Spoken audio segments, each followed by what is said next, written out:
शुरुआत अहम खबर से। उत्तर प्रदेश में बड़ी साजिश को नाकाम किया गया है। यूपी एटीएस ने 4 संदिग्धों को गिरफ्तार किया है। ये इस वक्त की अहम खबर। लखनऊ रेलवे स्टेशन से गिरफ्तारी हुई है और ये बहुत महत्वपूर्ण। नेटवर्क का मास्टरमाइंड साकिब मेरठ का रहने वाला है और उससे पूछताछ जारी है। दूसरा आरोपी अरबाब भी इस मॉड्यूल में शामिल था, उसकी गिरफ्तारी हुई है। 2 आरोपी ग्रेटर नोएडा के छपरौला के रहने वाले हैं और दोनों आरोपी प्रतिष्ठित जगहों की रेकी कर रहे थे और ये रेकी का सिलसिला चल रहा था। उत्तर प्रदेश में बड़ी साजिश को नाकाम किया है और ये साजिश में 4 संदिग्ध पाए गए हैं जो गिरफ्तार किए गए हैं। यूपी एटीएस ने इनकी गिरफ्तारी की है और ये लखनऊ रेलवे स्टेशन से इनकी गिरफ्तारी हुई है। कुछ तस्वीरें आपके सामने।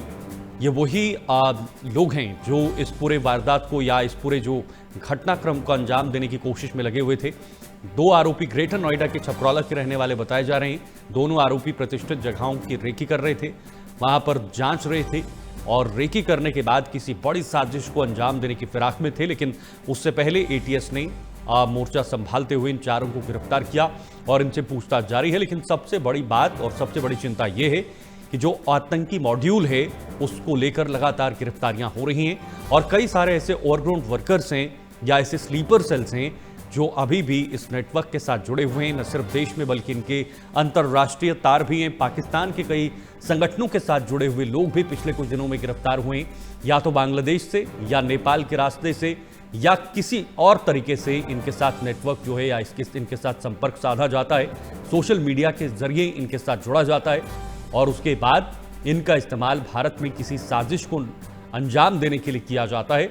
लेकिन एजेंसियां जिस प्रकार से काम कर रही हैं वो पूरी तरह से मुस्तैद हैं और किसी भी घटना से पहले उन तमाम चीज़ों को जो है वो डिस्ट्रॉय किया जा रहा है, जिसका सबसे बड़ा उदाहरण हाल ही में दिल्ली में जो ब्लास्ट हुआ था उसके बाद जो मॉड्यूल सामने आया था उसमें तमाम चीज़ें सामने आई थी। सब हक्के बक्के रह गए थे कि कुछ प्रतिष्ठित डॉक्टर जो व्हाइट कॉलर में काम कर रहे हैं वो कहीं ना कहीं मॉड्यूल से जुड़े हुए थे और कई मात्रा में उनसे एमोनियम नाइट्रेट को बरामद किया गया था। तो वहाँ से अंदाज़ा लगा सकते हैं कि अभी भी कई ऐसे लोग हैं जो एंटी नेशनल एक्टिविटीज़ हैं उनको लेकर एक्टिव हैं, भारत को दहलाना चाहते हैं, भारत के कई शहरों को दहलाना चाहते हैं।